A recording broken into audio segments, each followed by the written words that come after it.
Fala, gestores! Bem-vindos a mais um Franquias na Prática. Eu sou Eduardo Santinoni e hoje com Caio Costa. Fala, pessoal, beleza? Aqui do meu lado, né, além do Edu, tem mais uma pessoa aqui que não sei se vocês estão vendo, que é o nosso amigo Zé Renato, né? Vamos. Nosso amigo Zé Renato.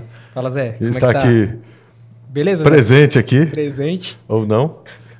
Mas hoje o Zé não pode vir. E tudo bem, né? Caião tomou cartão amarelo semana passada. Depois ele vai ter que assistir ou escutar, enfim, esse episódio aí que eu tenho certeza que é do interesse dele. Certeza absoluta, absoluta. Antes da gente ir para o nosso convidado, que hiper especial. Bom, já queria, né? Tarará, quem é, né, velho? Vamos falar dos nossos patrocinadores. Vamos lá, então. Primeiro a gente tem que falar do Suits, né? Que não só é a maior ferramenta, mas como a melhor ferramenta. São mais de 20 módulos integrados para facilitar a gestão de redes e de franquias também. Então eu uso dos meus negócios que são rede de lojas próprias e também uso no Açaí Puríssimo, que é uma rede de franquias. Então, tudo por lá, Edu. Tudo por lá. Chamado treinamento, implantação de loja, universidade corporativa, tá tudo lá dentro do Suits. Então, enquete, cara, a gente faz tudo lá. Liberou agora o novo módulo de marketing também, que a gente já está usando. Então, cara, o Suits é fantástico. Se você é um franqueador, tá? Use, que vai facilitar muito sua gestão. Se você é um franqueado, pressione o seu franqueador para usar a melhor ferramenta do Brasil. Beleza? E além disso, né, falando de franqueador, a gente tem um problema, né? Eu falando como franqueador aqui, que é comum em todos os franqueadores. Que na fase da gente implantar uma loja, abrir uma loja no lugar X, a gente sempre tem o mesmo problema. Qual que é o problema, Edu? É um problema que acontece com todo mundo. Tem loja física. Todo mundo, né? Que é um detalhe no meio do caminho chamado obra. Ah, é tranquilo. Obra é de boa. Não, a obra, a gente coloca ela no cronograma e fala que ela vai durar daqui até aqui e ela é sempre cumprida, né? E se eu te falar que tem uma empresa especializada nisso, que eles vão te ajudar na cotação, eles vão escolher empreiteiros bons, validados, para te mandarem cotação, para você escolher o melhor, eles controlam todos os prazos e pagamentos da obra. O que você acha disso? Pois é, essa é a Zins. Então, a Zins, como eles falam no slogan deles, Zins facilita a sua obra. Eu uso e recomendo. Zins é... Animal. Vai fazer obra, leva pros caras. E por último, né? Ela tá cheio de... A gente tá requisitado, né, bicho? Não é, cara? E só gente boa. Por último e não menos importante... Brolo Embalagens. Brolo Embalagens, aqui em cima da boina maravilhosa do Edu, está aqui um saco craft feito pela Brolo, qualidade de impressão, selo carbon free e distribuição nacional. Então, se você é franqueador ou é do mercado de food service, liga lá na Brolo, que eu tenho certeza que eles são a melhor opção. Vamos lá? Agora sim, Importante né? enfatizar que todos eles só são patrocinadores porque nós somos usuários dessas ferramentas e se não não validássemos, não estariam como parceiros nossos aqui hoje. Então não adianta você do Tigrinho, não adianta querer patrocinar, porque você Eu do não uso Bet, Tigrinho. do franquia Bet, não vamos aceitar. O Caio acabou de dizer não para o mercado que mais patrocina hoje no mundo. Tudo bem, eu não uso Bet, então tá tudo certo. Mas a gente não faz. Bora direto para o nosso convidado. Pô, eu queria apresentar Renato Santos. Renatão, brigadíssimo pela sua presença. É um prazer estar aqui, um prazer. Obrigado pelo Valeu convite. demais, Renato. Sensacional você aqui, cara. O Renato, que é um cara que... Aí eu falei assim, Renato, eu vou te apresentar do jeito que eu quero, porque é o jeito que eu me refiro Vamos ao lá. Renato. Então, o Renato, além de ser um dos caras que ajudou a desenvolver, aí ele vai me dizer melhor, ou trazer o Empretec para o Brasil, ajudar a desenvolver ele aqui, e hoje faz isso mundialmente, então é um cara que entende profundamente das características e comportamentos empreendedores, e esse é o tema principal da nossa fala de hoje. Além disso, já foi, né, tem vasta experiência em franquias, já tendo, né, sido por meio da Moai Participações, que é né, de investimento em multifranqueados, em franqueadores, então participa de dentro do sistema de franquias, e além disso, sentou do lado do Justus, no programa O Aprendiz, como conselheiro do Roberto Justus nesse programa. Então, é esse o jeito, Renato, que eu te apresento. Como é que você muda isso? Na verdade, esses pontos que você falou são verdadeiros, mas eu acho que eu sou principalmente um estudioso e apaixonado por empreendedorismo. Esse é o tema, eu acho que te disse isso quando a gente conversou um pouco antes do convite ao podcast, esse é o tema da minha vida. É o assunto que eu me especializei, que eu mais estudei, tanto do ponto de vista teórico quanto prático, e que inspirou a minha trajetória como empresário. Eu sonhava em ser executivo até trombar com um curso de empreendedorismo e aí falar, opa, talvez isso aqui seja melhor, e a partir daí iniciar a jornada empresarial ainda final da adolescência, e ela acabou sendo o que guiou a minha vida inteira. Então, estar aqui para falar sobre isso é um prazer, e eu acho que essa é a característica principal da minha carreira profissional, que é essa paixão pelo empreendedorismo como tema e como atividade. Sensacional. Então, vamos contar um pouquinho dessa história, né? Contar dessa história, né? Um pouquinho da sua história para chegar nesse ponto aí do empreendedorismo e como é que você se apaixonou por isso e seguiu dali. Bom, se a minha história começa do começo, eu sou um mineiro criado em Goiânia, né? E vim morar em Brasília quando eu passei no vestibular, e vim estudar na UNB ainda com 16 anos, muito cedo ainda. E vim estudar administração, porque na minha casa todos são administradores, meus pais e meus irmãos, acho que inspirados pelo meu pai, todos nós somos administradores de empresas, mas meu sonho, seguindo a carreira do meu pai e a carreira que meu irmão e minha irmã fizeram, meu sonho era ser executivo. Nós estamos falando da década de 90, final da década de 90, e o meu sonho era ser executivo de uma grande empresa multinacional e viajar pelo mundo, cuidando. Esse era a minha visão de sucesso na carreira, era essa. Esse era o sonho que eu entrei para o curso de administração na década de 90. Exatamente. Exatamente. Acho que aqui em Brasília, quem não ia para o funcionalismo público, era essa a trilha possível. Eu vinha de Goiânia, e em Goiânia o funcionalismo público não era uma opção tão comum, assim, tão vista pelos jovens. Então a ideia era me tornar um executivo de carreira. Eu não tinha pretensão de ser empresário de uma grande empresa multinacional em algum centro mais desenvolvido. E o que eu considero que foi talvez um erro que virou um acerto, mas um erro estratégico. Eu prestei vestibular ainda terminando o 2º grau, e aí das universidades que eu prestei era um teste para eu me preparar melhor, mas aí das universidades que eu prestei eu passei na UNB, que era uma universidade super conceituada e tudo mais, e aí mudei a ideia e tomei a decisão de mudar para Brasília para fazer administração imediatamente, ainda aos 16 anos. Legal. Muito cedo, e meus pais permitiram que eu fizesse isso, e eu acabei vindo para cá. Mas o sonho era esse, né? Aonde que essa rota mudou? Onde aconteceu esse Y que você teve que mudar de caminho? Esse Y, que é essa letra abençoada, né?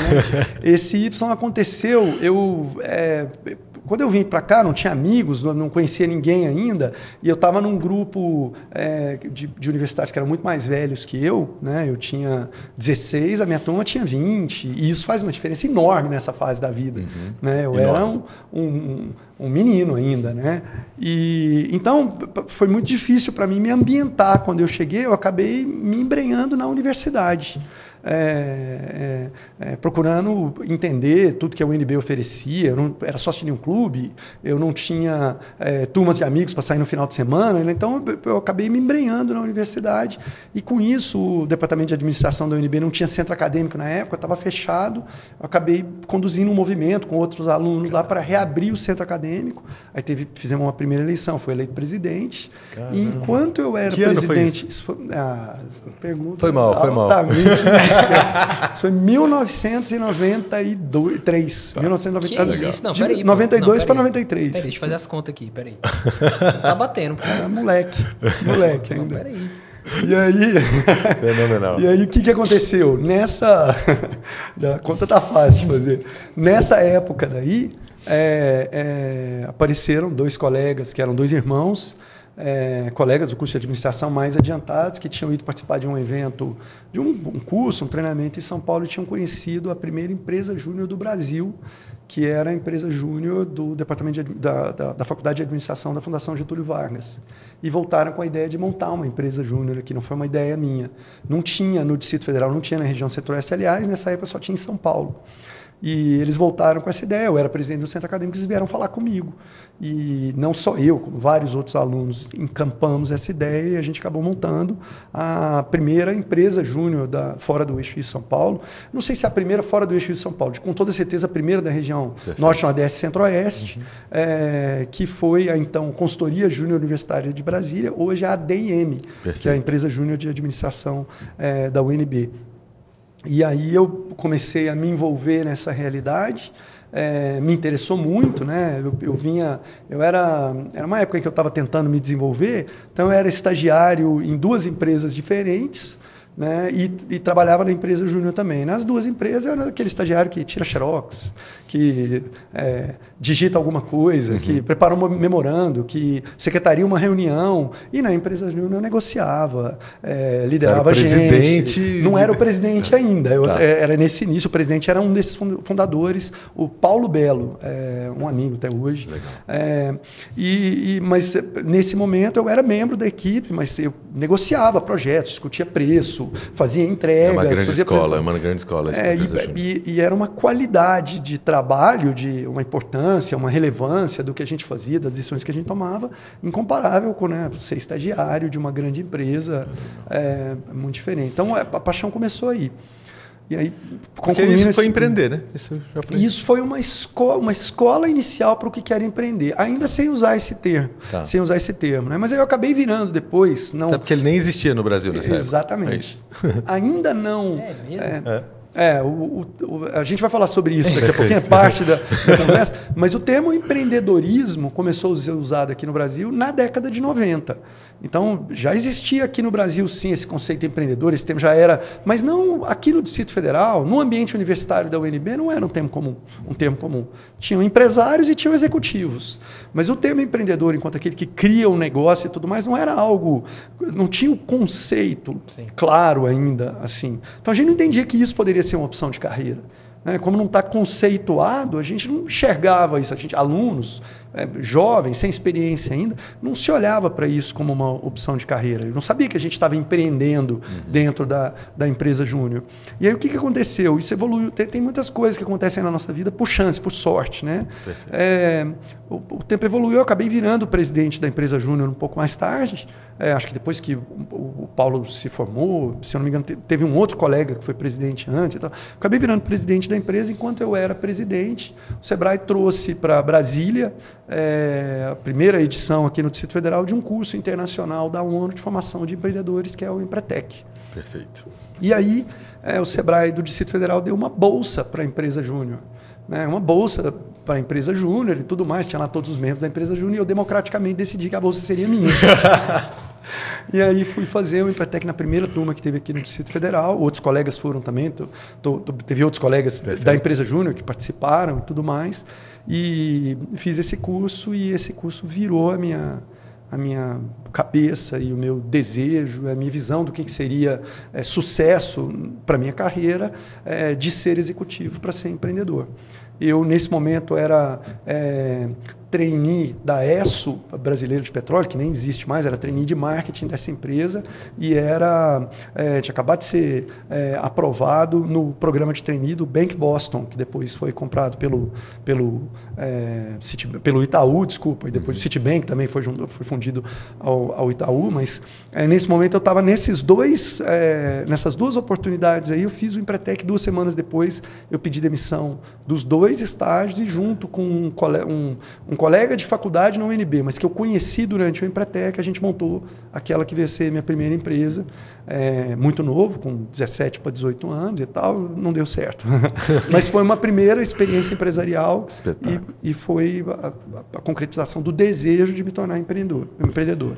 E aí que o bichinho do empreendedorismo e do Empretec te picou?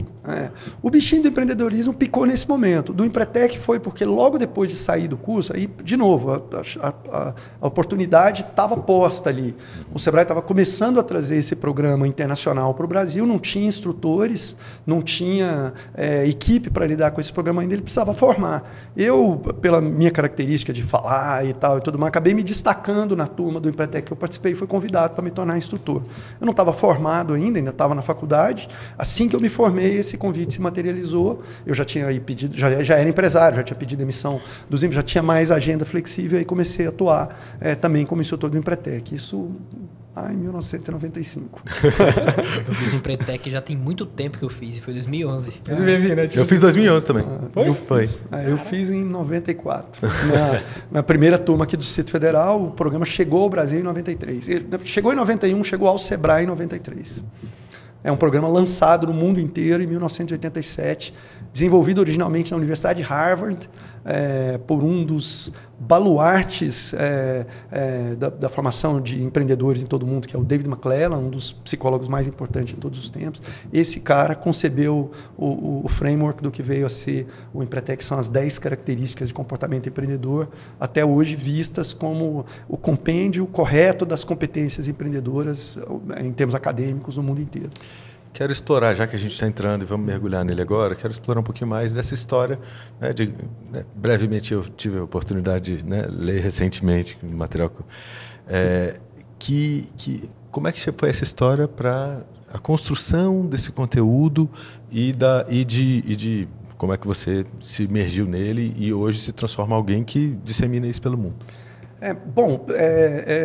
Tudo isso foi uma evolução de carreira, mas o nascimento desse conceito, olha que coisa engraçada, né? A gente está falando aí da década de 60, 70, do século passado, né? E isso é algo que eu vi quando criança, aí já na década de 80, mas que eu vi quando criança, que era a disputa entre o socialismo e o capitalismo. Isso não existe mais hoje, né? Não existe uma disputa entre qual é o melhor sistema para crescimento econômico e social. Não tem, isso não existe mais. Isso é muito óbvio, né? É óbvio, não tem discussão. É né? Já houve um momento em que você falar isso é muito, o capitalismo é melhor, é óbvio, e ia até alguém na sala que ia ficar ofendido. Talvez não nessa sala, mas ia até alguém. Hoje não, isso é meio que chover no molhado, é evidente, o tempo mostrou. Mas houve uma época em que tinha uma guerra fria entre as duas potências, a comunista e a socialista e a capitalista, Estados Unidos e União Soviética, e tinha uma disputa pela hegemonia no mundo.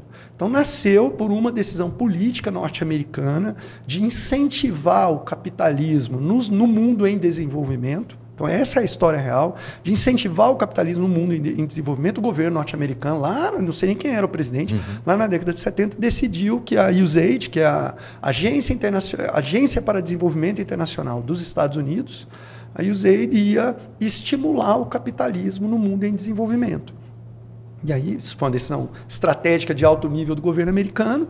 O que a USAID fez? Deixa eu achar como que eu faço para estimular o capitalismo. A Universidade de Harvard, me ajuda aqui, né? Vamos aonde estão os grandes cérebros. Me ajuda aqui, como é que eu faço para estimular o capitalismo? E aí, naquela época, já tinha estudos que mostravam que riqueza existe principalmente onde existe atividade empresarial. Isso já era claro, né? Nós estamos falando do mundo capitalista, esquece o mundo socialista. No mundo capitalista, a riqueza está presente onde existe atividade empresarial. Você vai, aí se eu sei por estudar isso até hoje, você vai nos rankings do Banco Mundial e compara o tamanho do PIB per capita, o tamanho do PIB, mesmo absoluto do país, e procura correlação com qualquer outro indicador, nível de educação, idade média da população, nível de industrialização e tal, qual é o indicador que tem maior correlação, ou seja, aquele que está mais presente quando tem riqueza? É a atividade empresarial. Quanto mais empresas atuando numa economia nacional, mais rica a economia é. Quanto menos empresas atuando numa economia nacional, menos rica a economia é.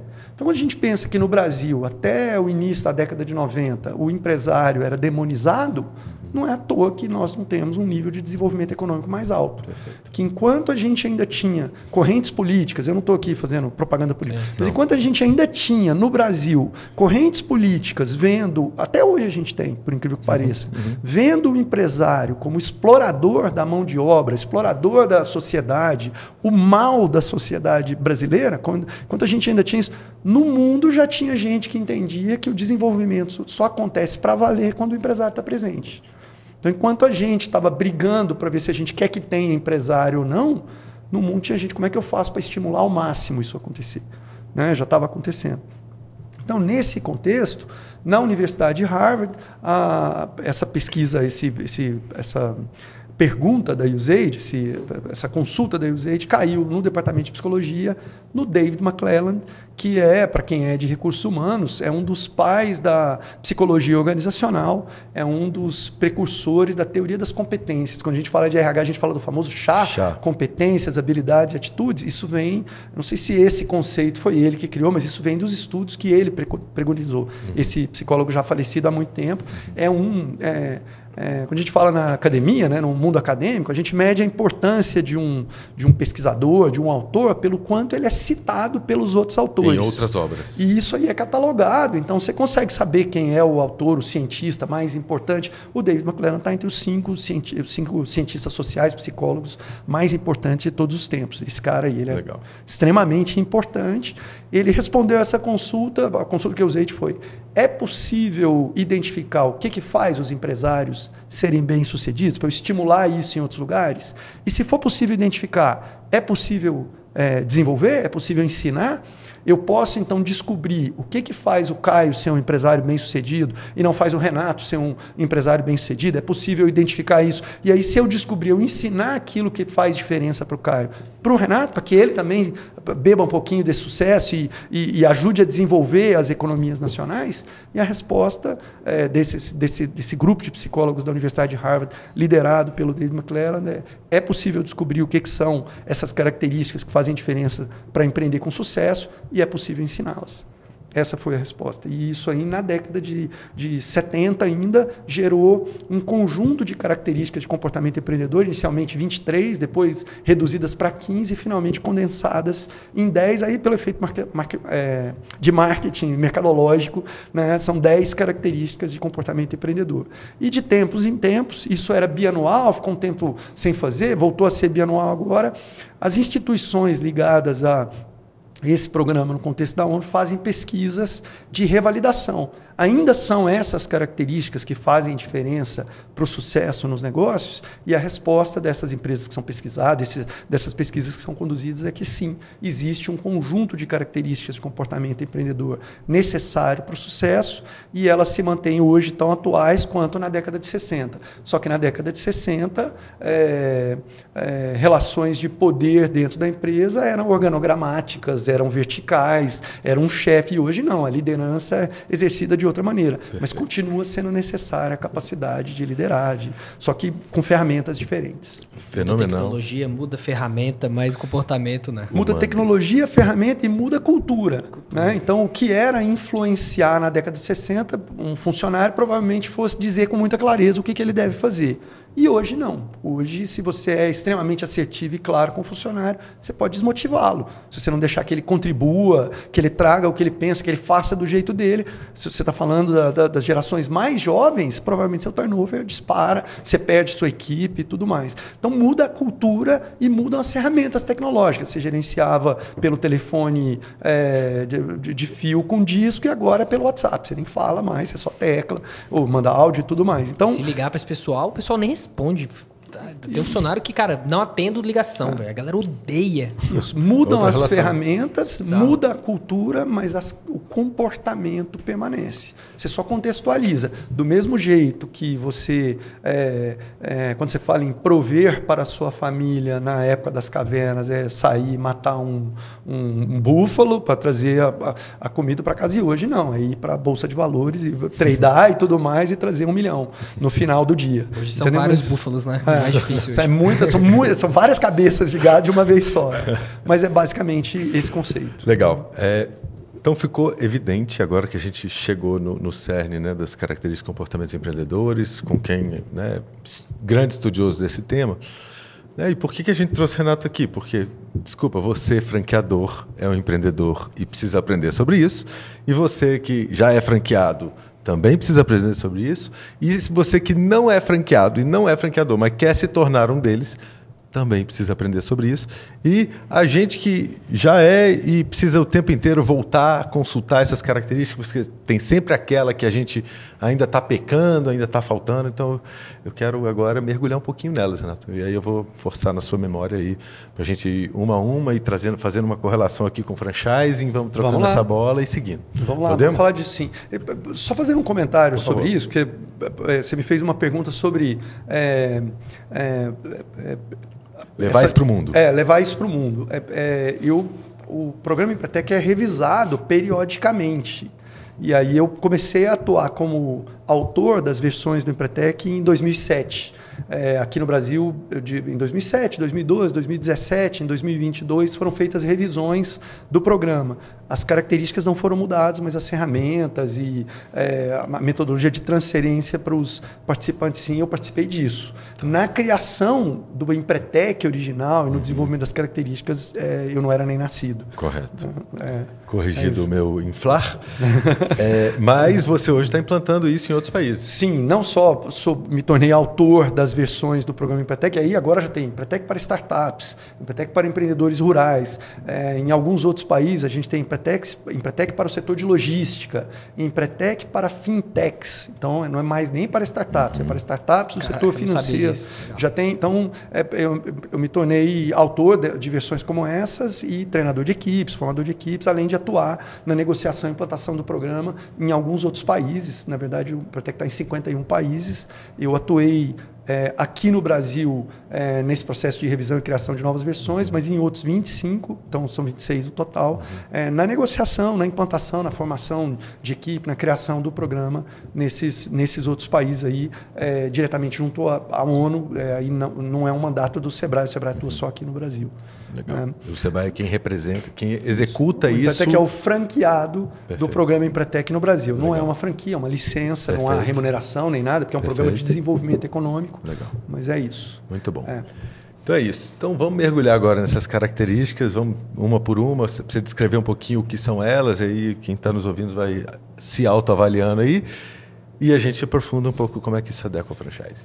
Eu vou fazer um checkzinho, eu vou mental aqui. Melhorar. Mas quando a gente fala das 10 CCs, a gente vai falar de cada uma delas, mas eu queria fazer um preâmbulo numa coisa importante aqui. Né?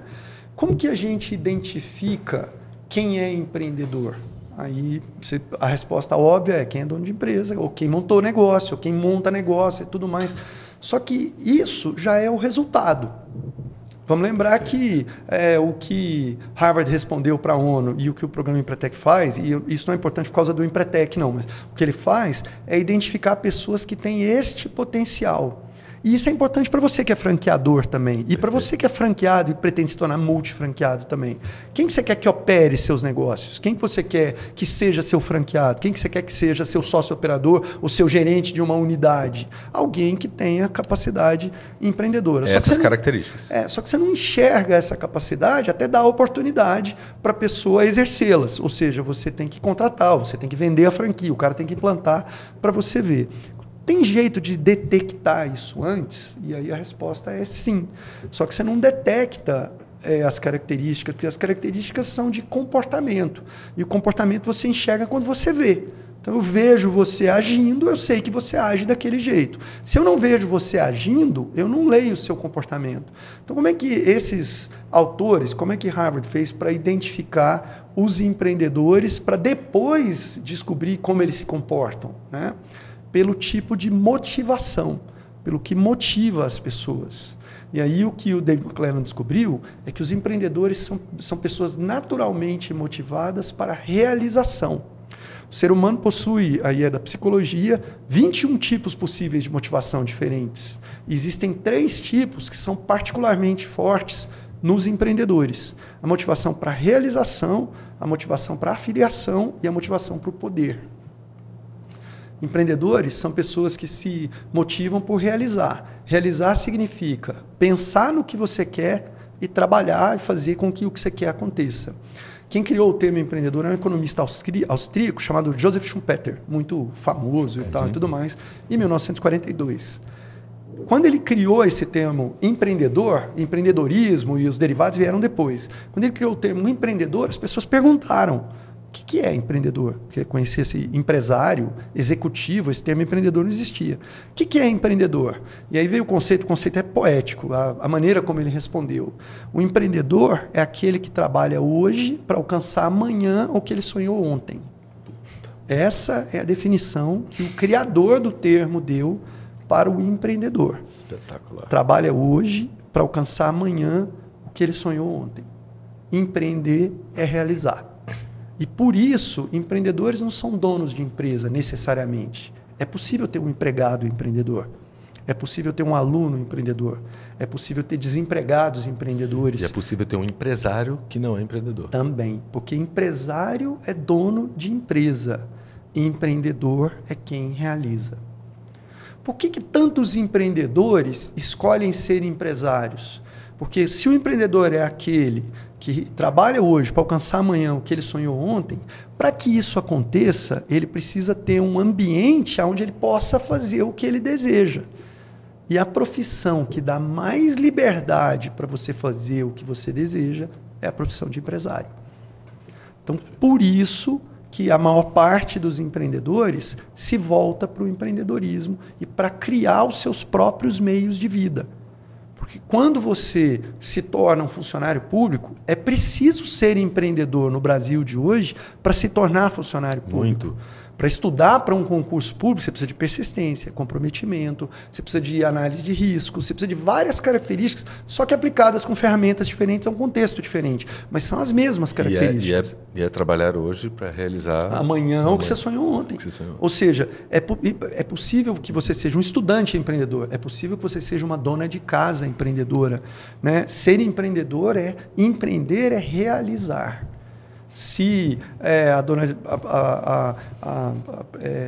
não quero ser sexista ao fazer esse comentário, mas se a pessoa se casou agora e sonha em ser pai ou sonha em ser mãe, e o sonho da vida é isso, e ele volta à vida, não para ganhar dinheiro, não para construir coisas, não para gerar empregos, não, mas para ter e criar bem os seus filhos, isso é uma ação empreendedora. Obrigado. Isso é uma ação empreendedora. Então, empreender é realizar. Empreender não é criar negócios. Mas os empreendedores se sentem mais à vontade quando são empresários, porque eles têm a liberdade de criar o mundo que eles projetaram. Você cria a empresa que você sonhou em ter. Ou pelo menos você tenta fazer isso. Né? Você trabalha para fazer isso acontecer. Então, essa distinção é importante. Né? Bom. Você tem donos de empresa que não são empreendedores. Então, você pode ter franqueadores que não são empreendedores. Você pode ter franqueados que não são empreendedores. E essa combinação geralmente não funciona bem. Muito bem. Porque você põe um cara para ser franqueador, para ser empresário, que precisa decidir o que ele quer e perseguir o que ele quer, mas ele não é motivado por alcançar o que ele quer, esse cara está no lugar errado. Ele faria mais sucesso fazendo outra coisa. E agora que a gente entendeu a origem técnica da existência do Empretec, reforça o que eu defendo há muitos anos, de que toda franqueadora tinha que ter o Empretec como parte da formação. Vamos fazer um do corte seu time disso franqueado. Uma propaganda. Repito. Agora entra o logotipo aqui abaixo e o 0800 do Sebrae para as pessoas entrarem. Toda franqueadora tinha que ter. Concordo. Né? Porque e isso não vale só para os franqueados, isso vale para os franqueadores também. E fazer isso, independente do estágio, você eleva degraus independente de onde, em que ponto dessa equação você está. Falar que os franqueadores deveriam oferecer o Empretec ou ter o Empretec aqui seria legislar em causa própria, mas existe algo que toda franqueadora e todo franqueado deveriam avaliar, independente de quererem desenvolver ou não, que é a capacidade empreendedora dos seus candidatos a franqueado. E isso, sem dúvida nenhuma, precisa ser avaliado, e isso pode ser avaliado pelos níveis de motivação e pode ser avaliado por testes que revelam o perfil empreendedor de quem está se candidatando a dirigir aquele negócio. E tem características empreendedoras que são mais importantes quando você é franqueado e tem características que são mais importantes quando você é empresário independente. E dependendo do perfil, aquele franqueado pode ter capacidade empreendedora, mas não vai estar bem no sistema de franquia. Dependendo do perfil, aquele empresário pode ter capacidade empreendedora, mas não vai se dar bem como empresário independente. E ler isso corretamente poderia evitar muitos fracassos. Perfeito. Infelizmente, não é feito. Não acontece. Como deveria. Queria trazer só que no episódio passado, então você que não ouviu, volte lá e ouça o da semana passada, que foi com o Neto, franqueado Dale Carnegie. Ele descreveu o processo de entrada dele como franqueado na rede Dale Carnegie, que tem mais de 20 países pelo mundo, e o treinamento inicial dele, antes dele assinar um contrato, inclusive ele assina o contrato de franquia, assim que ele finaliza um treinamento nos Estados Unidos, de 2 semanas, e lá se fala zero sobre o produto que a Dale Carnegie entrega. Eles passam 2 semanas formando o empresário. Como é que esse cara vai ser empresário e gestor? Treinamento só disso. Acabou, o cara passou, ele assina o contrato de franquia. Não passou, tchau, muito obrigado. Então, é essa equação. Então, é o que a gente está falando aqui. O que a gente está propondo é o Empretec para fazer essa formação de empresarial antes dele se tornar um franqueado. É isso. Sem dúvida nenhuma. É isso. E você fez um comentário que eu queria explorar um pouquinho. Ele aprendeu a ser empresário e ele aprendeu a ser gestor. É importante dizer que nem todo gestor se torna um bom empresário. E nem todo empresário é um bom gestor. E tem mais, nem todo gestor é um bom empreendedor. E nem todo empreendedor é um bom gestor. E você precisa das 3 capacidades para construir um negócio de sucesso. Tem fases em que ser empreendedor é mais importante, tem fases, principalmente em negócios que crescem muito, em que ser gestor é mais importante. E uma coisa que a gente vai ver é que os empreendedores mais puros, essa história no Brasil tem N exemplos. Os empreendedores que a gente admira mais, você vai olhar para o dia, aquele cara não é um gestor. Aquele cara se tornou um empresário e continua empreendedor, continua tomando decisões empreendedoras, mas não é ele quem gere o negócio. Ele faz bom de rasgar o chão, mas cuidar do dia a dia e tocar a operação e controlar ela não é o papel desse cara. Não é. E aí provavelmente ele se tornou um cara que é muito bom em enxergar o que ele quer para o amanhã, enxergar coisas que ele enxerga o que é preciso fazer para viabilizar, mas ele é um cara que não é muito bom em executar esse trabalho enquanto ele está acontecendo. Isso é a maior parte dos empreendedores de alto calibre. Eles são excelentes visionários, excelentes em tangibilizar a visão, mas não são bons em implementar. Por quê? Eles não têm o talento, não têm a capacidade? Não, normalmente eles não têm a vontade de fazer isso. Né? Enquanto você vai ter pessoas extremamente destacadas como gestores, que têm uma capacidade enorme executiva, imbatível, mas não têm a capacidade empreendedora. Então, você olha, por exemplo, eu vou falar de um exemplo recente de um mais antigo, não são brasileiros, mas você olha para dentro da Meta, né, do Facebook, você vê o Mark Zuckerberg com uma capacidade empreendedora que precisa ser estudada mais profundamente, de tão destacada que é, mas o Facebook deu muitas barrigadas até a Sheryl Sandberg chegar para ser a COO e coordenar o processo de expansão do que virou depois a Meta. Né, porque ela tinha capacidades executivas que o Mark Zuckerberg não tinha. E aí você tem, por exemplo, um Jack Welch, o grande executivo do século XX, que fez a General Electric multiplicar o valor por 40 em 20 anos. Desculpa, falei errado. Exatamente. Ela cresceu mais, ela mais que dobrou de valor. Não, desculpa, falei errado. Ela multiplicou por 20 em 20 anos, ela dobrou de valor uma vez por ano durante o período dela, até se tornar a 3ª ou 4ª empresa mais valiosa do mundo, né? Mas que nunca foi dono de nada. Foi sempre um executivo, foi sempre uma capacidade de gestão, inclusive uma capacidade empreendedora grande, mas que faltavam algumas características, não é que faltava no sentido de que não era completo. Perfeito. Ele não tinha algumas características que seriam necessárias para que ele fizesse isso como empreendedor. E aí você vê um Jorge Paulo Lemann, que tem essas características como empreendedor, mas que não tem a vocação executiva. Então você não ouve falar desse grande empreendedor brasileiro como um cara que está no dia a dia dos negócios, tomando as decisões e fazendo acontecer. Ele é um cara da estratégia, da negociação, da visão e de concretizar essa visão pelas mãos de outras pessoas. E normalmente quando ele faz uma dessas coisas bem, tipo rasgar o chão, como você descreveu o Zuckerberg, Lemann, ele por vezes pode se enebriar do que eu sou muito bom, logo eu consigo conduzir esse negócio, mas ter a humildade de reconhecer de que eu sou bom nisso, mas não sou bom em gerir e tocar o bumbo dessa operação, é um mérito dele de pôr alguém nessa posição e continuar fazendo aquilo que ele é bom e pôr alguém para sustentar o rojão no dia a dia. Edu, sem sombra de dúvida, e aí tem um componente dramático nisso que você falou. É porque no passado ainda era possível encontrar empreendedores que ficavam grandes, tendo a capacidade de rasgar o chão, sem ter a capacidade de gestão. Então, se a gente vai olhar, nós estamos falando aqui no Distrito Federal. Se a gente vai olhar para a história de Brasília, que é muito recente, uma cidade nova, há 20 anos atrás, a gente ainda tinha empreendedores, 15 anos atrás, 10 anos atrás, na ativa, empreendedores pioneiros, que construíram negócios enormes. E aí, hoje, eles já não estão mais à frente desse negócio, alguns já faleceram, outros não. Você entra dentro da empresa, normalmente a empresa assusta, porque é uma bagunça. Porque, meu Deus, como que ficou desse tamanho? E tem eu não vou citar, mas tem um monte de empresas brasilienses, empreendedores brasilienses que fizeram coisas que ninguém conseguiria repetir, mas você olha para dentro do negócio, meu Deus, como que pode ser? Como que um cara que fez isso podia ser tão desorganizado, as coisas podem ser tão bagunçadas, pode ter tanto esqueleto no armário, tanto processo trabalhista, tanta gente insatisfeita, como que isso pode ter acontecido? Isso aí é o sinal do cara que rasga o chão, mas não faz a gestão muito bem. Há 20 anos atrás, dava certo. Agora não dá certo mais. Perfeito. Nós não vamos ver isso daqui a 20 anos. Não é daqui a 20 anos. Nós já não vemos isso. Você não vê o cara que só tem a habilidade de rasgar o chão crescendo um pouco além do que ele é capaz de enxergar naquele momento. Você precisa da competência de gestão.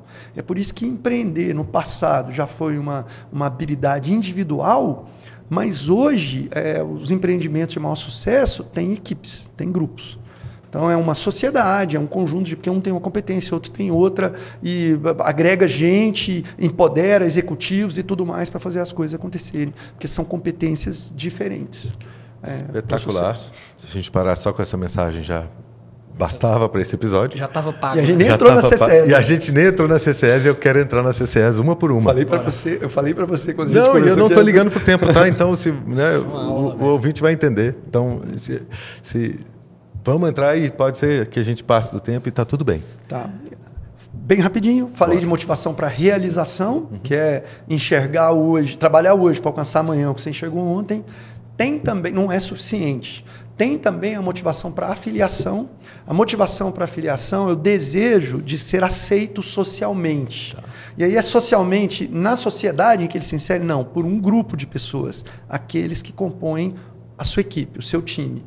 Então, os empreendedores raiz, normalmente uma outra competência, além da competência de rasgar o chão, eles eram adorados, pelo menos pelos que estavam ao redor deles ali, pelo menos pelo timinho mais próximo, eles conseguem construir um time de colaboradores fiéis.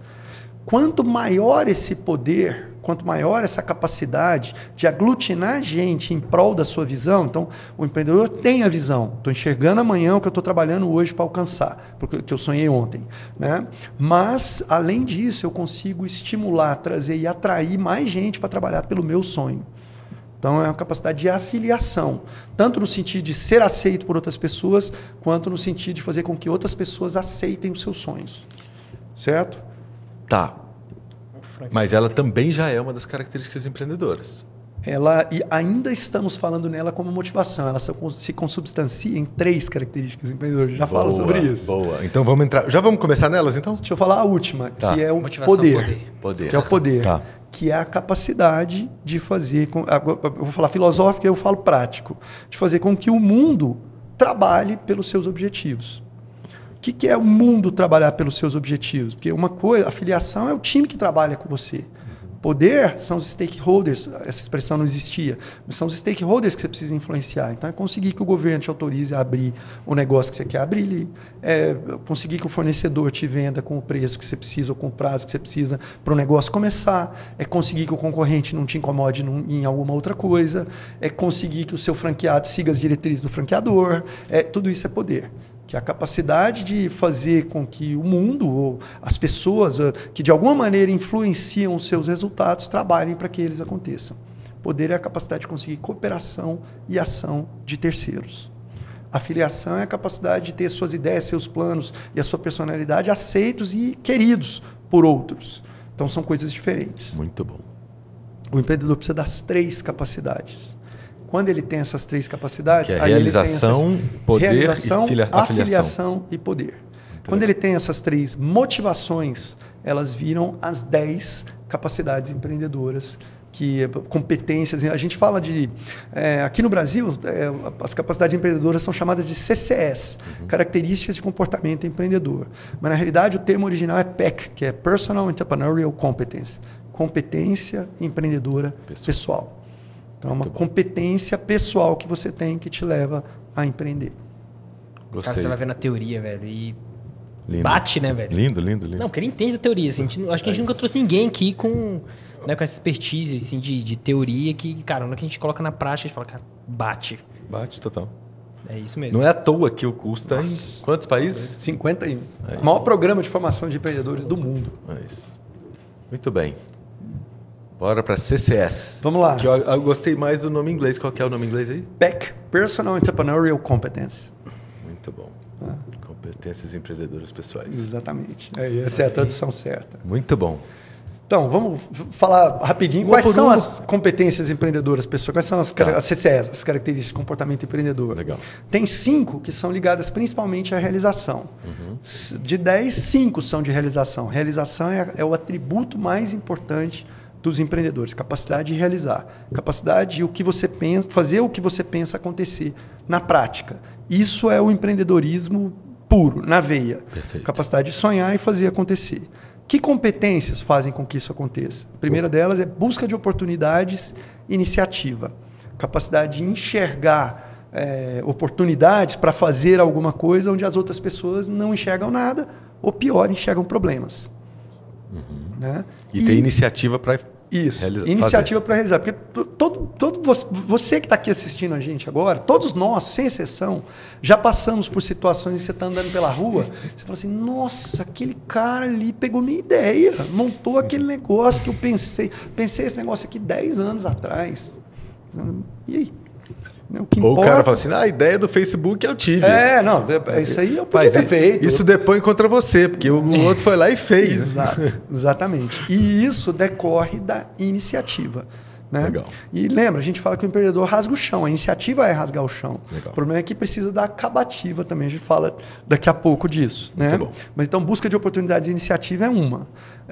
Outra competência empreendedora de realização é correr riscos calculados. Né? Para correr riscos calculados, tem 2 habilidades, a de calcular e a de tomar o risco.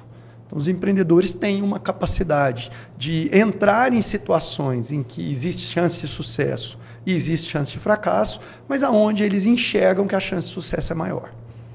Correr riscos calculados significa correr riscos, mas onde você acredita que a chance de sucesso é maior. Eu sei que tu quer abrir um parênteses aí. Quero. Pode abrir.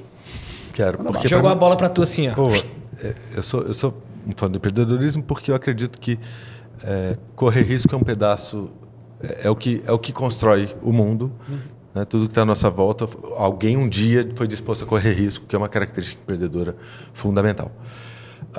E aí, eu queria aprofundar sobre isso porque no franchising, você tem que correr riscos de modos diferentes. Né? Mais de 50%, eu não sei exato o número, pesquisa do Sebrae, até recente, 55%, alguma coisa perto disso, por cento dos brasileiros têm o desejo de empreender. Você pode saber esse dado melhor do que 56%. Desculpa, errei um. Vírgula. O vírgula eu não saberia, mas é 56 e uns quebrados. Pronto. Né? E aí, esse mais da metade dos brasileiros que querem empreender, nem todos estão dispostos a correr o risco de arrancar um projeto do zero e correr todos os riscos de construção de marca, de construção de um negócio que envolve mais risco.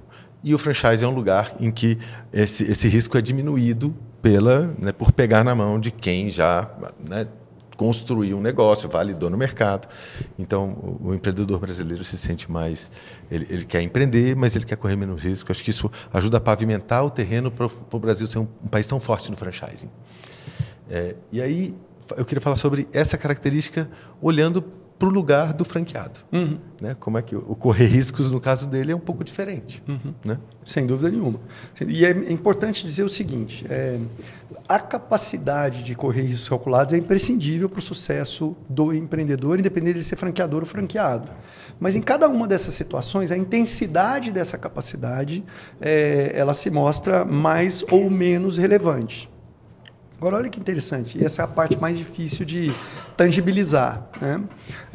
A gente sempre pergunta assim, o cara que dá certo é o que tem muita capacidade de correr riscos calculados, ou pouca, ou é mais importante a característica de planejamento. O que é mais relevante? E, na realidade, o que importa é a maneira como você combina todas as competências. Eu já vou chegar na sua pergunta. Quando você tem uma capacidade executiva muito forte, você é um gestor, tem habilidade natural de gestão, então ela vai aparecer são outras CCs que a gente não falou ainda, planejamento e monitoramento sistemático, exigência de qualidade e eficiência, são capacidades que te levam a uma operação com mais qualidade, comprometimento, persistência, te levam a ser um operador com mais qualidade. Né? Você deve avaliar riscos, deve avaliar situações em que essas competências fazem mais diferença para o sucesso, como de risco mais baixo. É nelas que você deve entrar. Por outro lado, pode ser que você não seja bom nisso, mas você é um excelente identificador de oportunidades. Você é um excelente em concepção de iniciativa. Então, talvez ir para uma oportunidade que já foi escolhida por um terceiro não seja uma boa avaliação de risco para você. Você não vai dar certo aquele sistema. Você precisa ir começar alguma coisa sua, porque é a sua habilidade natural. Por que a gente gosta do que a gente gosta? Eu não sei, isso eu não sei responder. Mas, se você vai fazer algo que não está no seu DNA, a chance de sucesso diminui. Então, isso não é avaliar o risco muito bem. Então, a gente pode estar falando de uma nação empresarialmente jovem, como o Brasil. Então, tem pouca cultura familiar e empresarial na maior parte das famílias brasileiras. Não, o Brasil já tem muito... O GEM mostra um dos países mais empreendedores do mundo e tudo mais. Não é verdade. A gente tem uma trajetória, uma tradição empresarial relativamente recente. O que significa que a maior parte das pessoas que está aqui assistindo a gente agora provavelmente não veio de uma família empresária. Muitos podem ter vindo, mas a maior parte provavelmente não. Então, essa avaliação do cenário, as decisões que têm que ser tomadas, a pressão que você precisa aguentar, as demandas que vão surgir e tudo mais, não são natural, não é natural para essas pessoas. E aí, por não ser natural, buscar um sistema de negócio que evite parte dessas pressões é importante. Então, a melhor avaliação de risco, para quem não tem essa cultura, não tem essa tradição e não tem essa vocação, seja ir para sistemas já construídos, seja ser franqueado. Espetacular. Por outro lado, se você veio de uma família que criou um monte de coisa, seu avô montou uma farmácia, seu tio montou uma padaria, seu pai montou uma confecção e tal e tudo mais, você vendeu 4 coisas diferentes no decorrer da sua vida infantil. Se você virar franqueado, você vira uma latinha. Se você se coloca nessa posição, é mais ou menos o efeito que a gente fala de pegar um empresário e fazer ele virar empregado. Perfeito. E aí ele passa a ter que seguir diretrizes que são impostas por um terceiro, e aí tem gente que naturalmente não vai se sentir confortável nesse ambiente. Aí vira o franqueado problema. É aquele cara que o franqueador vira as costas e ele muda o produto.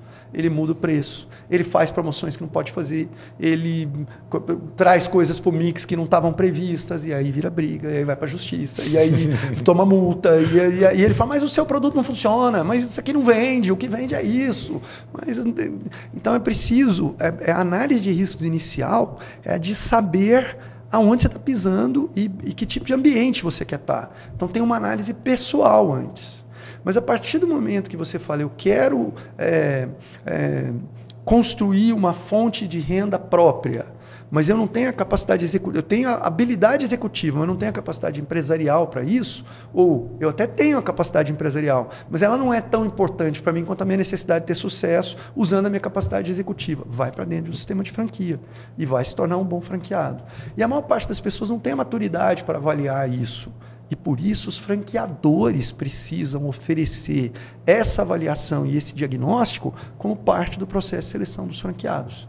Como eu estou falando, você pode até não oferecer um empretec para os seus franqueados, mas descobrir se ele tem o perfil empreendedor adequado para ser franqueado é imprescindível. Não por causa do empretec ou por causa da CCS, mas porque isso vai fazer diferença para o resultado do seu negócio. Perfeito. Espetacular. Isso vale também para a iniciativa, que é o item 1. Que é o comportamento que a gente falou também, porque eu quero também com iniciativa, não em excesso, né? Não dá para dizer que existe iniciativa em excesso, mas que ele pode correr o risco de passar das linhas da franqueadora e isso também ser um problema. Não que a franqueadora não esteja aberta a receber inovações vindas da rede, tem 1000 casos, Big Mac, mas sim, eu posso ter problema de gente que não se identificou no perfil e teve iniciativa também, é um comportamento que isso pode acontecer. Isso. A busca de oportunidades de iniciativa, quando ela vem em excesso, ela recebe um outro nome, a gente chama de lado obscuro, lado negativo, que é o oportunismo. E aí, por isso que normalmente os franqueados, independentes demais, que criam produtos novos, quando eles fazem isso de maneira desalinhada com o franqueador, normalmente eles são enxergados pelos franqueadores como oportunistas e não como alguém que está contribuindo para melhorar o negócio. O franqueador quer que o negócio melhore. O franqueador quer um produto novo que venda mais, vai gerar mais royalties, vai crescer a rede, ele pode espalhar pela rede como um todo. Mas se isso é feito de qualquer maneira, isso aí tem cara de oportunismo. Aí o cara que acrescenta uma coisa no mix que não tem relação com a identidade da marca, não tem relação com... Ele faz isso no afã de vender um pouco mais, mas ele está prejudicando o negócio a longo prazo. Isso não é iniciativa, isso é oportunismo. Não no sentido de desonestidade, mas no sentido de olhar raso demais, olhar para o momento e não olhar para o longo prazo. E todo franqueador tem o desejo de que seus franqueados tenham iniciativa. Então, esse talvez seja um pilar importante. Você quer que ele tenha iniciativa, você não quer que ele vá para esse lado obscuro que você descreveu. Chega, né? E aí a gente tem... Eu fiz um comentário sobre os franqueados. Deixa eu falar do outro lado também. Você também tem franqueadores que podem ter um comportamento oportunista. Então, quando você tem um franqueador que bota qualquer franqueado de qualquer perfil para dentro da rede, na verdade está dando um tiro no pé. Ou então ele está sendo irresponsável com o resultado daquele franqueado. Isso pode acontecer também. Quando isso acontece a gente está vendo um comportamento oportunista. Eu preciso de taxa de franquia. Eu preciso de taxa de franquia para pagar meu custo fixo da franqueadora aqui. Tenho que vender, tenho uma meta de vender não sei quantas franquias esse mês, senão não fecho meus compromissos aqui, tudo, e aí vende para alguém que não tem o perfil para operar. Isso também é oportunismo. Não no sentido da desonestidade, mas no sentido de prejudicar o longo prazo em função do curto. Seu e do franqueado. Isso. Na verdade... Infelizmente isso acontece, né? Para todos pode acontecer. Não existe só de um lado. Para todos pode acontecer. Acontece que essa balança sempre vai pesar mais para o franqueado, né? Ele é muito mais prejudicado no caso, né? É isso. Normalmente, o menor elo da corrente sofre o prejuízo primeiro. Mas aí no longo prazo, você provavelmente tem uma rede... você tem um franqueador que se descredibiliza e acaba saindo do mercado. Legal. Muito bom. Falamos de busca de oportunidades iniciativas e falamos de risco. Falamos de correr riscos calculados. Dois deles. O que mais que tem ainda? A gente está dentro... Em realização, tem mais, eu vou falar das três rapidinho, a gente volta em cada uma. A gente tem exigência de qualidade e eficiência, persistência e comprometimento. Durante muito tempo, a gente debateu se a competência empreendedora mais importante para o sucesso não seria a persistência. Né? Eu ia fazer essa pergunta. Então, durante muito tempo a gente debateu isso. Nós tivemos um tempo aqui no Brasil em que, sem dúvida nenhuma, seria persistência. A gente viveu... Eu era criança, quando a gente... acho que os meus 8, 9 anos de idade, e quando eu entrei na faculdade, teve 3 ou 4 planos econômicos. Teve plano cruzado, teve plano Collor, plano Bresser, plano Collor, plano... até chegar no real, né? Então, sem dúvida nenhuma, era muito importante ser persistente para tomar um confisco e continuar. Perder tudo e continuar. E você tinha hiperinflação, você tinha essas variáveis que são incontroláveis. E ainda assim o cara continua, ele precisa de persistência e precisa de comprometimento também. E eu já... Conversando isso uma vez, o cara falou, não, desespero. Não é nem persistência, nem comprometimento. O cara não tem o que fazer, só tem jeito de ir para frente, está desesperado.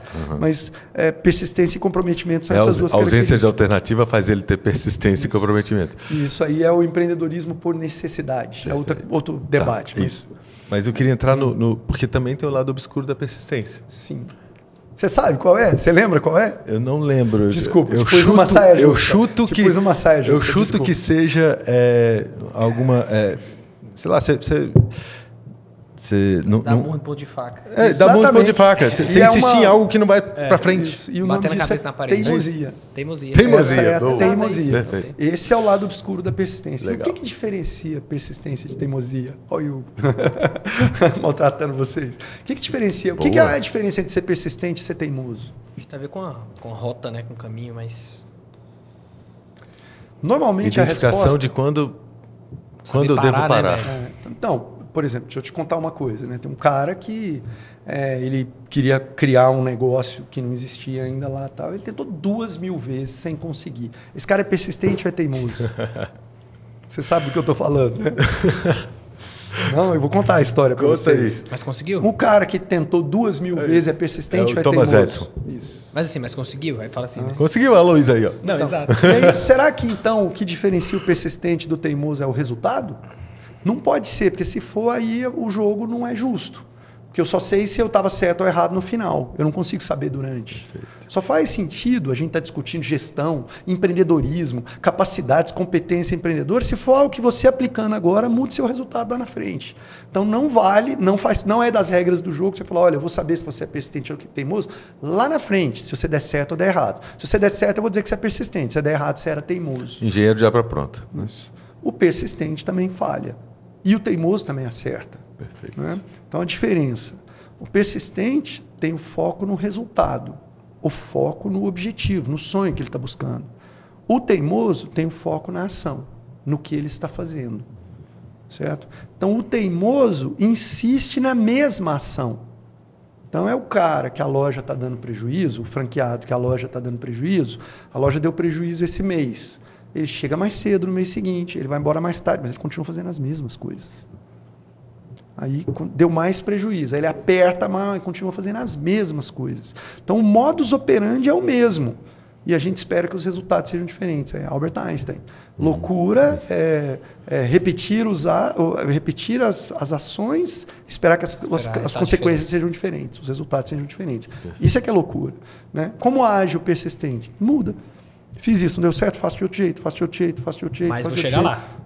Porque o em foco busca de chegar lá, porque eu quero chegar naquele resultado. Mas eu já tentei desse jeito e não deu. Agora tentei daquele e não deu. Agora tentei daquele outro e não. Até a hora que ele encontre um. Por isso que tentar acender a lâmpada 2000 vezes, e como é que a gente sabe? Ele tinha um caderno onde ele anotava, essa história é muito famosa. A gente sabe que o Thomas Edison tentou inventar acender a lâmpada 2000 vezes até conseguir, porque ele tinha um registro das 2000 tentativas. O que tem de interessante? É que cada tentativa foi diferente da anterior. Ele anotava justamente para não repetir a mesma tentativa da próxima. O material era caro e tudo mais, para não tentar da mesma maneira. Qual é o problema? Ele foi por um caminho que tinha 2000 buracos. Ele teve que tapar um por um até passar por eles. Mas isso foi... E se ele não tivesse conseguido, né, tivesse morrido pobre, desconhecido e tudo mais, e alguém achasse esse caderno, a gente poderia dizer que o cara era persistente, apesar de não ter alcançado o sucesso. Por quê? Porque ele foi mudando em função do que acontecia, foi aprendendo com os próprios erros, ou talvez não tenha aprendido tudo o que precisava aprender para chegar ao sucesso, mas avançou. E aquilo pode ser usado por outro empresário, por alguma outra pessoa que queira inventar a lâmpada. É assim que a ciência progride. Tem muito cientista que morre sem ter conseguido alcançar o que ele sonhava, descoberto a cura do câncer, aterrissado em Marte. Mas deixa o legado. Deixa o legado do quando ele conseguiu avançar. Né? Empresarialmente não tem a menor graça. Se o cara quebra, perdeu a graça já, não tem, né? Mas o mundo avança assim, com esses passos que a gente entende o que não repetir e o que fazer. Isso é persistência. Teimosia eu fiz desse jeito, não funcionou, aí eu faço desse jeito de novo. Não, já sabe que não funciona. Será que isso vale para você franqueado? Será que isso vale para você franqueador? Com certeza. Que está nos ouvindo, né? Para ter a persistência e não passar da linha e ir para teimosia ou fazer do jeito certo para ser persistente. persistente. Isso é tão óbvio que dá raiva, né? De tão óbvio que a gente tem que ficar falando. Eu vou fazer um comentário com vocês aqui. Eu já fui presidente de conselho de franqueados, de rede de franquia. Fui 4 anos, 2 mandatos, isso de uma rede de franquia de alimentação brasileira, que ainda existe, tudo, mas não vou falar o nome por causa disso. Enquanto eu era presidente do conselho de franquia, sempre tinha os franqueados insatisfeitos. Né? Você era porque você era franqueado? Eu era um franqueado, eu era multifranqueado dessa rede. Tá bom. A gente tinha várias operações nessa rede aqui no Distrito Federal e tinha um conselho de franquia, eu fui o presidente do conselho de franquia dessa rede. E aí tinha um grupo de franqueados insatisfeitos. E esse grupo veio crescendo, até que num determinado momento, eu inclusive era parte desse grupo, ele era esmagador a maioria dos franqueados, isso acabou com a venda da rede. A franqueadora foi vendida para uma rede mais preparada, que já era uma rede multifranqueadora, uma das principais do Brasil, a rede ainda existe e tudo mais. Isso foi numa fase anterior, quando os fundadores dessa rede de franquia estavam à frente dela ainda. E aí o que acontecia? Tinha um conjunto de soluções, de produtos, por exemplo, que não vendia bem. E que era muito difícil de alimentação, muito difícil de preparar, tinha um CMV muito alto e tudo mais, e não funcionava bem. Mas o franqueador mantinha aquilo como produtos que tinham que estar no cardápio. Os franqueados reclamavam muito, aí tinha problema com o fornecedor, tinha isso, tinha aquilo e tal. Por outro lado, muitos desses franqueados desrespeitavam o processo e já iam para suas próprias soluções, o que enfraquecia a rede como um todo. Perfeito. Porque aí alguém ia numa loja lá Padrão, né? no Rio de Janeiro e via uma coisa, eu estou usando a cidade como exemplo, não é um caso real, ia numa loja no Rio de Janeiro e via um prato com um determinado padrão e tal e tudo mais. Quando ele chegava em Brasília, ele pedia esse prato em outro restaurante, um restaurante não tinha aquela configuração.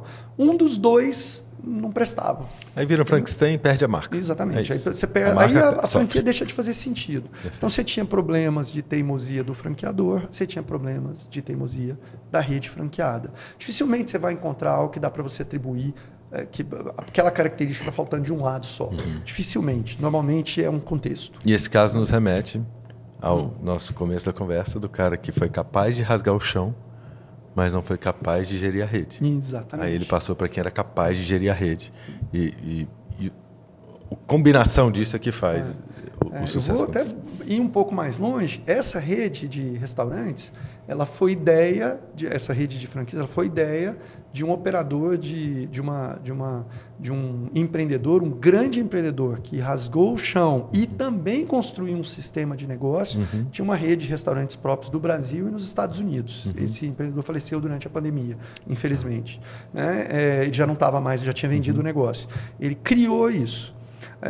Ele tinha lá seus 30 e poucos restaurantes de $1,5 milhão, $2 milhões de investimento cada um deles, com 70, 80 empregados cada um. Tinha no Brasil, nos Estados Unidos, tinha no Japão também. Legal. E esse empreendedor criou essa rede e aí ele falou, cara, tem aí uma oportunidade para soluções mais simples, para praça de alimentação de shopping, vou criar uma rede franqueada. Se uniu a dois detentores de uma marca muito poderosa aqui no Brasil, dois artistas detentores de uma marca muito poderosa no Brasil, já estou começando a denunciar. Ele criou a rede e vendeu essa rede. Só que ele era excelente em gerir a equipe própria, mas ele não tinha habilidade, porque a equipe própria você é completamente diferente. A rede franqueada você precisa influenciar, convencer. Essa habilidade não estava tão próxima. Além disso, era um negócio relativamente pequeno diante do grupo maior que ele tinha, não tinha a atenção, a dedicação total dele, e isso aí acabou colaborando para que isso desandasse. Espetacular. Não, tô falando completamente diferente, né? O chapéu. Eu tenho rede de loja própria e tenho de franquias, né? Cara, rede de loja própria, eu sento lá com meu gerente, sócio operador, falo, cara, é isso, conselheiro, né? Vai funcionar. Cara, franqueadora, completamente diferente, né? E aí, o que vocês acham e tal? Traz feedback, pensa, tal, toma decisões. Então, quando a gente fala da competência de poder, tem uma competência que é persuasão em rede de contatos. A persuasão com seus empregados é direta, é controle. E a persuasão com seus franqueados é influência. Você é um fornecedor. Já vamos mergulhar nisso aí, gostei. Isso é outro conjunto de competências empreendedoras. Tá bom. Uma delas as duas competências são 5 de realização e são 2 de poder. Tá. Poder persuasão em rede de contatos, independência e autoconfiança. Inclusive, independência e autoconfiança é uma que a gente até conversou rapidamente. Vale a pena a gente falar nesse... Calma, vamos por ordem. Vamos matar o primeiro grupo. Vamos lá. A gente falou de persistência. Comprometimento. Diferença de persistência entre comprometimento. Qual a diferença entre ser persistente e ser comprometido?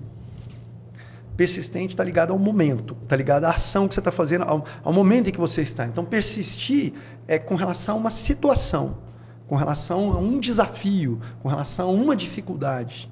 Ser comprometido é com relação a uma causa, uma visão, uma ideia, um conjunto de ações. É possível ser comprometido e não ser persistente. E é possível ser persistente e não ser comprometido. Perfeito. Boa. O que você precisa para o sucesso? Das duas. Das duas.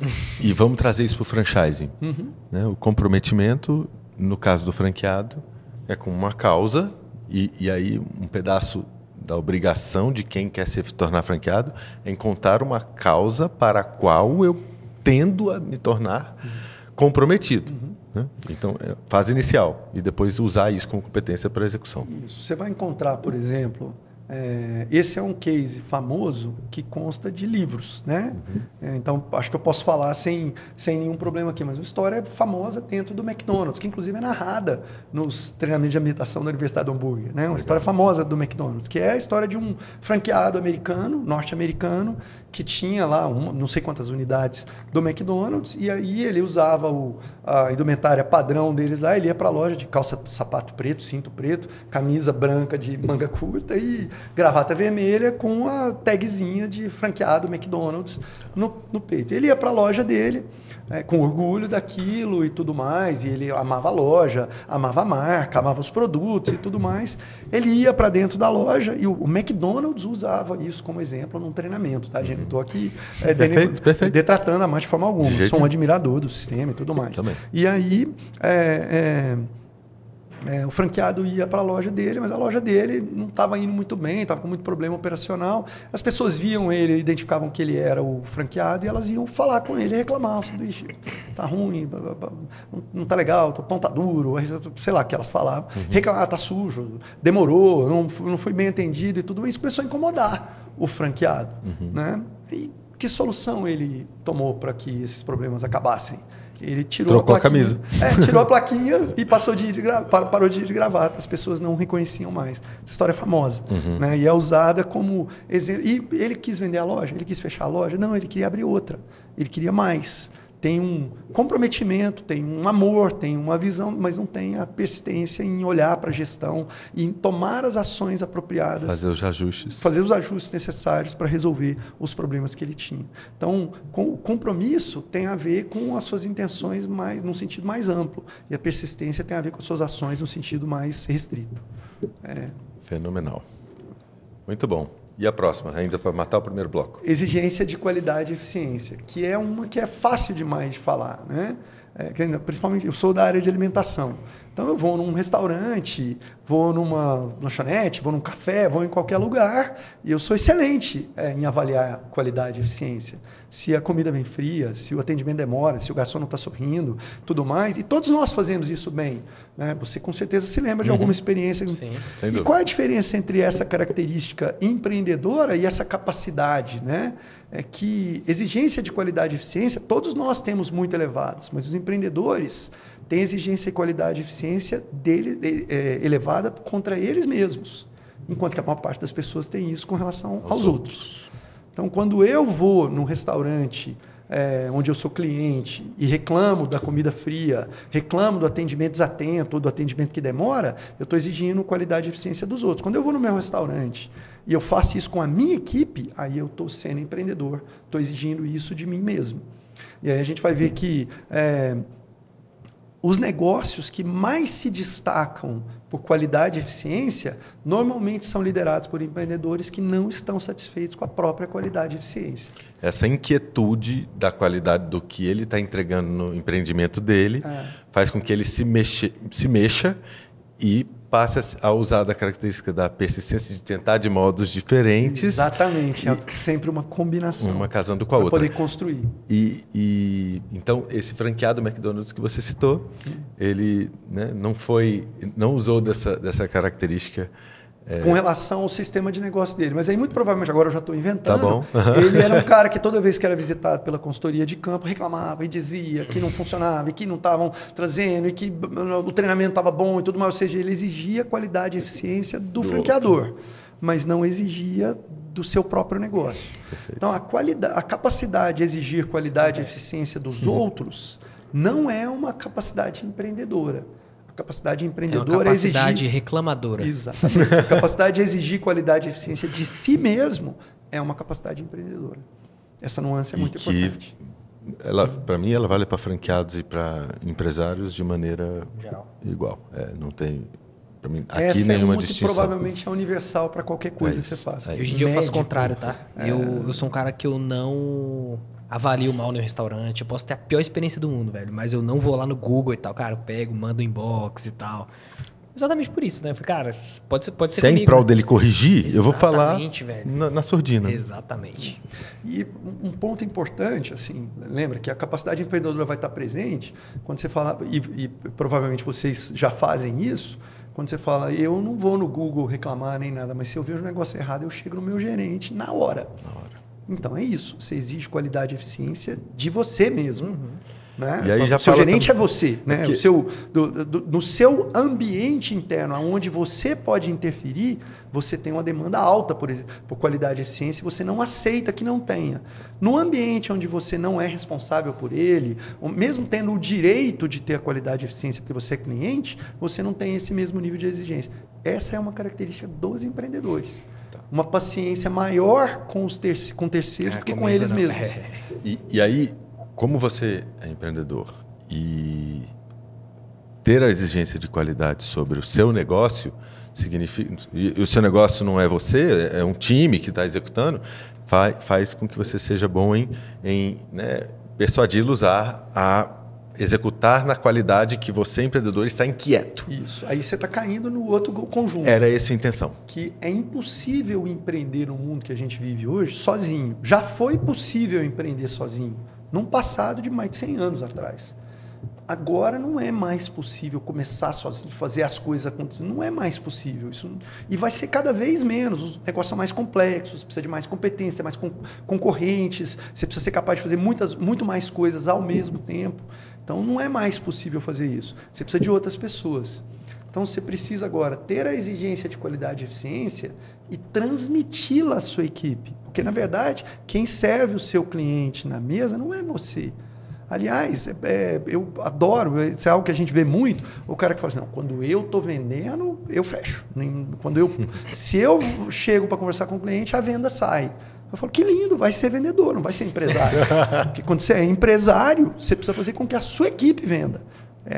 Né? Empreender é realizar. E empresariar é realizar pelas mãos de outras pessoas. Espetacular. Empreender é realizar. Então você empreende quando você abre a sua portinha lá e você fica lá no caixa o dia inteiro, você que faz as vendas, você que produz os produtos, você que entrega e tudo mais. Você está empreendendo. Mas empresariar é quando você faz tudo isso acontecer com a qualidade igual ou maior de quando você estava fazendo, pelas mãos de outras pessoas. Aí você precisa de outro conjunto de características empreendedoras. O mesmo conjunto com outras ferramentas. E quais são essas desse bloco?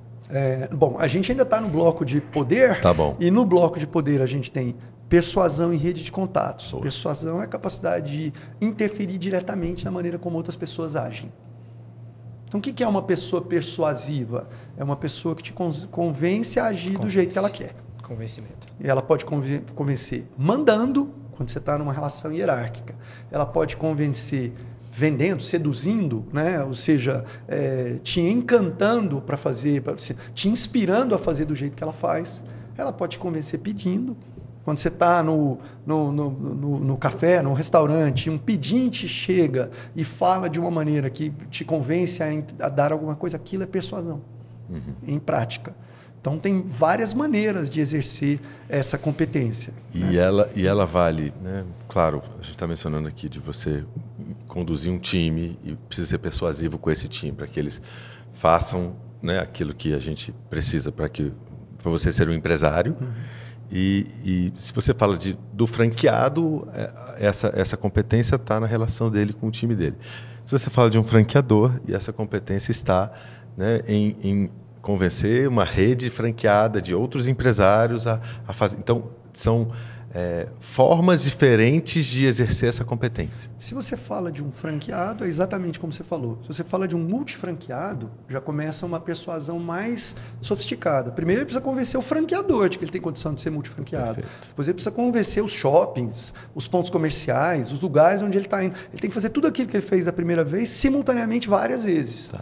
Né? Se você é um franqueador que tem uma rede pequena, a competência é uma. Se você está falando de um multifranqueador, você está falando de um franqueador que opera em países diferentes, em regiões diferentes, essa competência vai se tornando mais refinada e mais sofisticada. Então, isso efetivamente acontece. E aí, por causa disso, ela muda. A competência para convencer seus funcionários, muitas vezes envolve a teoria das duas cenouras, uma na frente, outra atrás. Desculpa a expressão. E a competência geralmente para ser... é na frente madura, né? E à medida que você vai entrando em ambientes em que outras pessoas têm poder, terceiros têm poder, isso muda de uma relação determinista para uma relação de mais uma relação de controle para uma relação de mais influência. Se você está falando de um empresário que é desbravador, que está entrando em segmentos que antes não existiam, que está entrando num novo país onde aquele negócio ainda está chegando pela primeira vez, aí você está falando de uma competência desbravadora, uma necessidade, uma relação de poder desbravadora, que é uma autorização para começar, é uma autorização para tentar. E isso muda a maneira como você usa. Às vezes, a persuasão para dar certo precisa de mais persistência, você tem que bater várias vezes para a porta abrir. Certo? Às vezes, ela precisa de mais independência, você precisa ser mais assertivo para que o seu empregado te escute. E, às vezes, ela está mais associada a uma visão mais clara. Você precisa deixar a meta, o objetivo mais claro para que a equipe saiba o que perseguir. Então, outras competências se combinam dependendo do que você quer alcançar de resultado. Excelente. Muito bom. Está ficando teórico demais não, essa conversa, vamos para a prática. Está muito legal. O que mais? Bom, a gente falou... eu falei de uma das competências de poder, que é a persuasão em rede de contatos. Uma outra competência de poder que é sempre...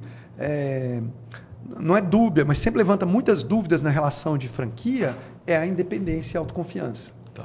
Principalmente porque muitas vezes o franqueado confunde independência com a capacidade de desafiar o franqueador. Rebeldia, né? Não é isso. Né? Cada uma das competências tem um conjunto de comportamentos que está ligado a ela. E essa tem um que é muito controverso, que é buscar autonomia em relação às normas e controles de outros. Né? Então, eu sou empreendedor quando eu não sigo as normas. Então, se eu quebrar a lei, eu estou sendo empreendedor? Não, você está sendo burro. Se você busca autonomia em relação a normas e controles de outros, é fazer as coisas da sua própria maneira, claro, de maneiras que isso te levem a resultados efetivos e sustentáveis. Perfeito. Então, é jogar o jogo dentro das regras do jogo, mas buscando as soluções criativas que você puder criar ali, Legal. que você puder encontrar ali. Então, quando você tem um franqueado que desafia o franqueador, não estou fazendo propaganda de franqueadores, não. Você tem franqueadores que cometem esse erro também. Quando você tem um franqueado que desafia o franqueador, na realidade não está sendo inteligente, ele está esgarçando uma relação da qual ele depende para crescer. E talvez até para sobreviver. Né? Então, esgarçar essa relação talvez não seja a melhor decisão. Mas a independência é necessária para que você enxergue e proponha soluções diferentes, como o Big Mac, que nasceu de uma posição independente de um franqueado. Perfeito. Eu tive a oportunidade de participar da criação da Mac Entrega do McDonald's como fornecedor. Legal. Tive a oportunidade de participar da primeira experiência oficial do McDonald's com a Mac Entrega no Brasil. Foi fruto da independência e autoconfiança de 2 franqueados. O líder desse processo, um franqueado de Goiânia, que hoje não está mais na rede, e o outro um franqueado de Brasília, que até hoje é um dos principais franqueados do McDonald's no Brasil inteiro, que tiveram a visão de uma operação de drive-thru respondia por 40% das vendas do restaurante e custava 35% do investimento de um restaurante. Uma operação da Mac Entrega respondia por 20% das vendas do restaurante, custava 2% do investimento de uma. Então fazia todo sentido. Aí fizeram um teste, mostraram, registraram, mediram e tudo mais, foram no McDonald's, bateram na porta e falaram, olha isso aqui. E aí o McDonald's falou, nossa, é uma mina de ouro. Se ele fizesse entregas escondidas, como alguns franqueados já fizeram, seria uma independência, seria um desafio burro. Ou seja, eles exerceram essa característica combinada em prol da rede. Isso, combinada com persuasão, Perfeito. Combinada com análise de riscos, combinada com planejamento, combinada com várias outras competências que são necessárias para o sucesso. Isso é uma história do final da década de 90 e início dos anos 2000, que virou um dos principais produtos que a rede oferece no mundo inteiro. Hoje. Muito bem, virou propaganda na Copa do Mundo, isso aí. Aí, e de verdade, né, propaganda na Copa do Mundo tava lá, era só delivery. E aí, queria aprofundar. O que mais? Né? Sei que a gente, né, passou aqui um pouquinho do tempo, mas eu não estou ligando, a gente vai precisar. Eu quero acabar todas elas. Tá, vamos continuar. A gente falou das 5 de realização e falamos das 2 de poder. Para ser bem sintético, tem 3 de planejamento. Tá bom. Essas 3 de planejamento tem estabelecimento de metas. A gente diz que essa é a competência-chave. Se o empreendedor é aquele que trabalha hoje para alcançar amanhã o que ele sonhou ontem, ele tem que sonhar primeiro. E sonhar para os empreendedores é estabelecer objetivos. Né? Qualquer pessoa, se perguntada, o que você quer da vida? Todo mundo tem uma resposta para essa pergunta. Né? O que importa quando você é empreendedor é se a resposta é clara o suficiente para que as outras pessoas de quem você depende para alcançar os resultados entendam e te apoiem.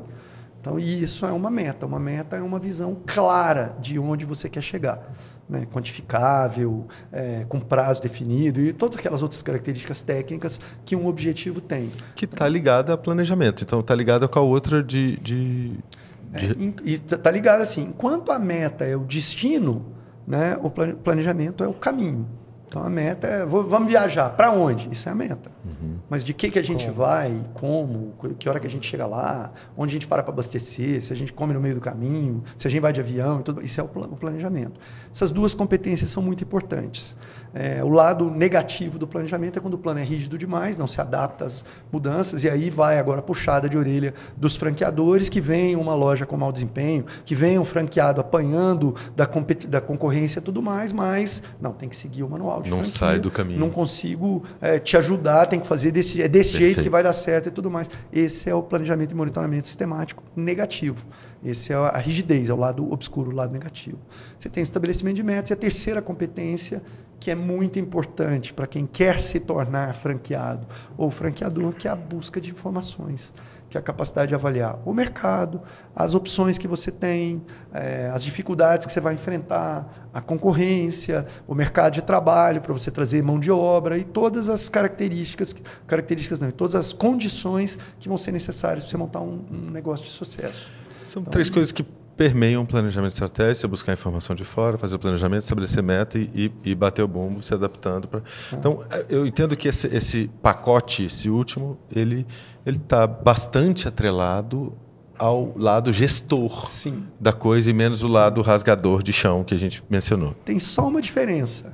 O gestor, normalmente, ele age assim, ele busca informação, faz o plano e estabelece a meta. O empreendedor faz exatamente o contrário. Ele estabelece a meta, aí uma vez que ele falou, eu quero chegar lá, aí ele se pergunta, como que eu vou fazer isso? E aí depois que ele, acho que eu vou fazer isso assim, aí ele busca as informações para poder viabilizar. Mas isso é uma diferença. Essa diferença é abismal.